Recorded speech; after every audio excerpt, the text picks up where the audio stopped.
Hi everybody, my name is Karima Shrali and I wanted to discuss the topic of educational streaming in Ontario and the implementation of de-streaming, its effects on Black students, students of color, and students from low socioeconomic statuses. I first wanted to discuss the topic of what is streaming, and this is based on the theory that low-performing students are given a curriculum that works at an ability level that matches the groupings of students in the class. This has raised controversies for its inequality as students from low streams of education are disproportionately containing students of color and students in low socioeconomic statuses. Based on these studies, the Ontario government announced it would abolish the practice of educational streaming across all boards starting in grade 9, starting in September 2021.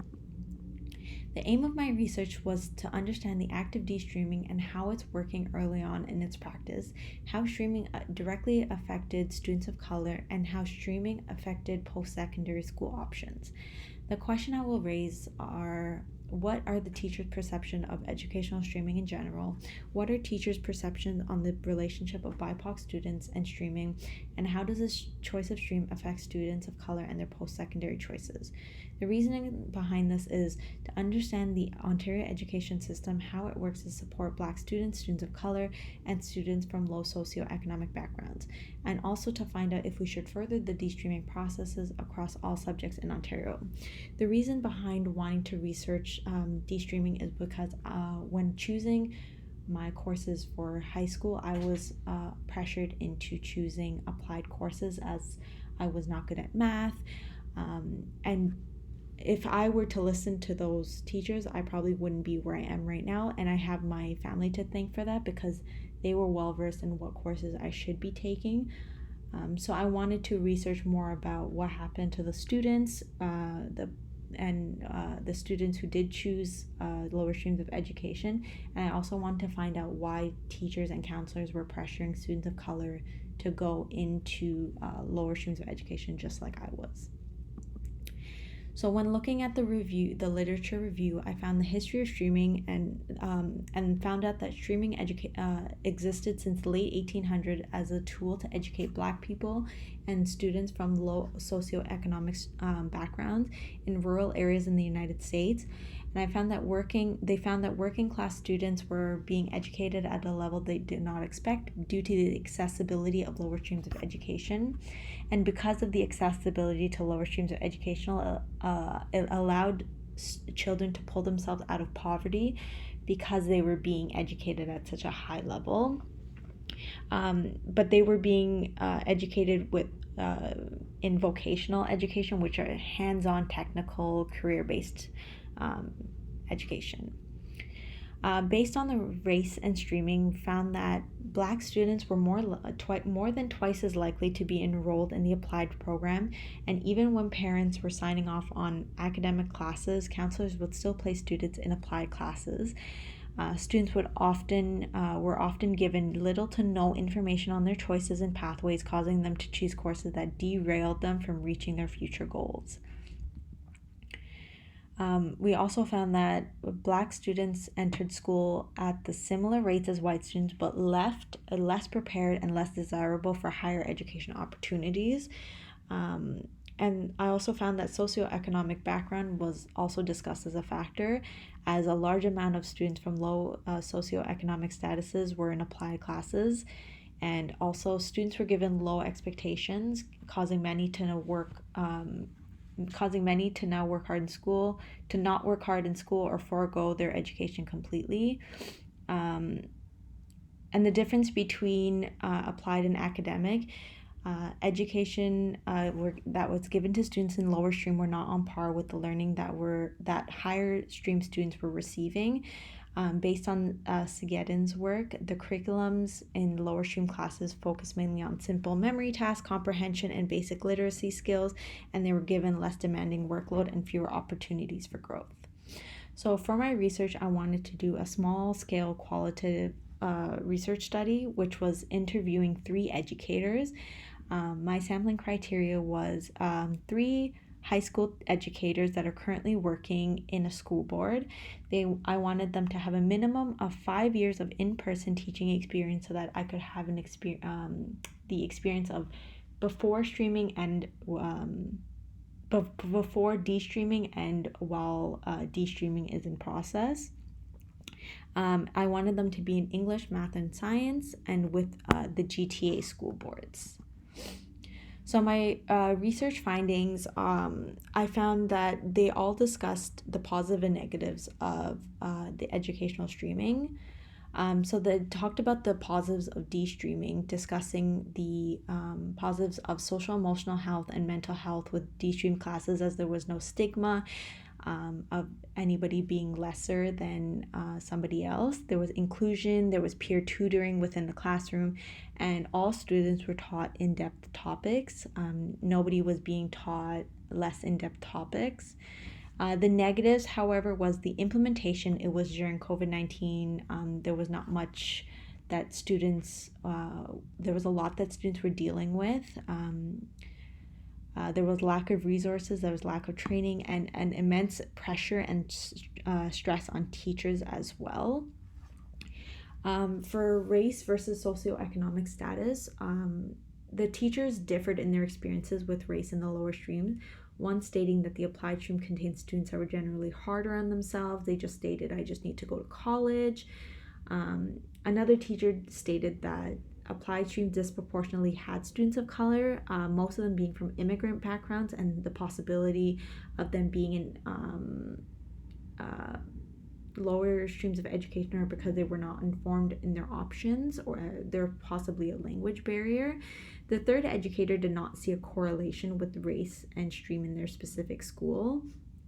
However, they all did discuss the topic of implicit bias amongst teachers, stating that teachers who are teaching those specific applied or classes may have a bias with racism. They're not willing to go out of their way and not willing to help students. And many of them discussed sentiments that teachers were discussing about students from applied classes, stating they were rough, they were a nuisance, they were a pain to work with. But what I did find was socioeconomic status may have a bigger role in choice of stream than race, while students in a specific race are treated differently due to their race. One of the educators stated that kids have parents working nights, come from poor backgrounds. They tend to be put in the applied stream, and you see a disproportionate amount of persons of color in those streams because you have a disproportionate amount of color from that type of socioeconomic background. So there is an intersectionality between socioeconomic status and race found in that. We also found that grades at schools with lower socioeconomic statuses are generally lower. This could possibly be the fact that families are unable to afford tutors, families that are struggling, students have to work and they don't have time for school, and in general, they have a lack of family support. Based on their stream, their options were fairly limited. They had to either go straight to the workforce, trade school, or community college. Their options were very limited, and that was if they were already in the applied stream. And if they were in the applied stream and they wanted to transfer to the academic stream, it was extremely difficult, as they had to be receiving over 90, and then a teacher had to shadow them and make sure that they wanted to go to an academic class for a month, and then they had to continue to do well in the academic classroom. Then they had to speak with parents, speak with guidance counselors, and have a teacher sign off on the switch, which is a tedious amount of work that causes students to end up not switching and remain unapplied. For their graduation rates, it was interesting to find TDSB teachers stating that there was a gap between applied students and academic students. They stated that applied students are not graduating on the same level as academic students, as academics may care more as they were aiming for university, and for applied students there are a lack of family support. For York Region, we found that there were many initiatives to help students graduate, and for this reason there were very high graduation rates. Could also be because there is a higher socioeconomic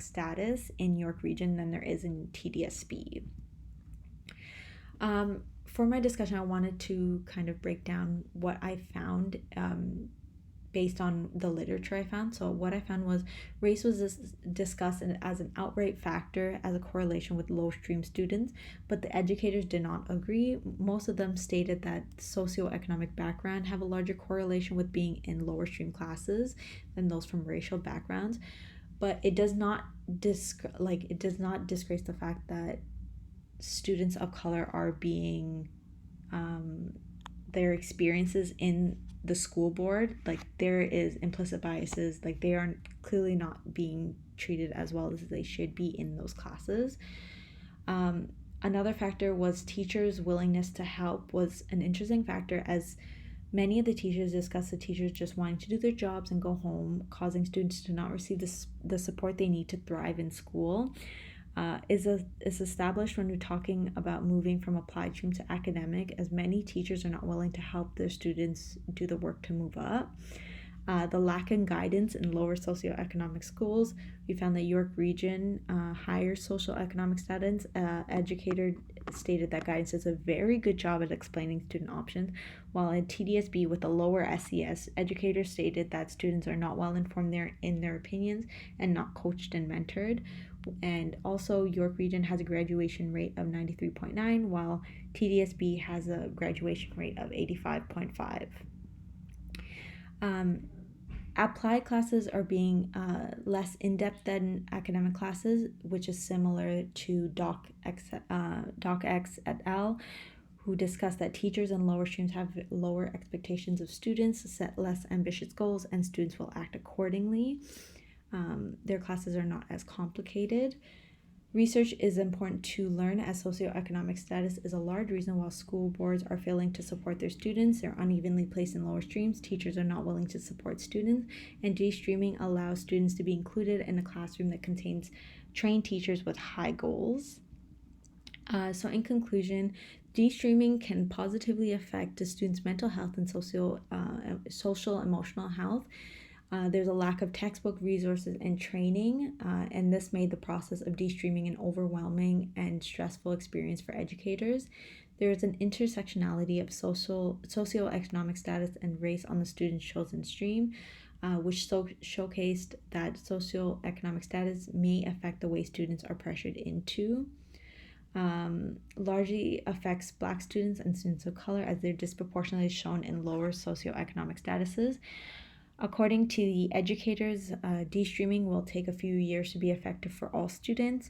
There needs to be more school board and government assistance, as teachers need to be trained and given resources. Guidance and mentorship programs need to be given early on, and teachers need to ensure that their implicit biases will not stand in the way of education for students of color. And to expand this research, I want to speak with more Black and Indigenous educators and get their perspective. And I also want to know how de-streaming affects students in a few years and whether it will be a positive or a negative effect. Here are my references. All right, thank you so much, everybody.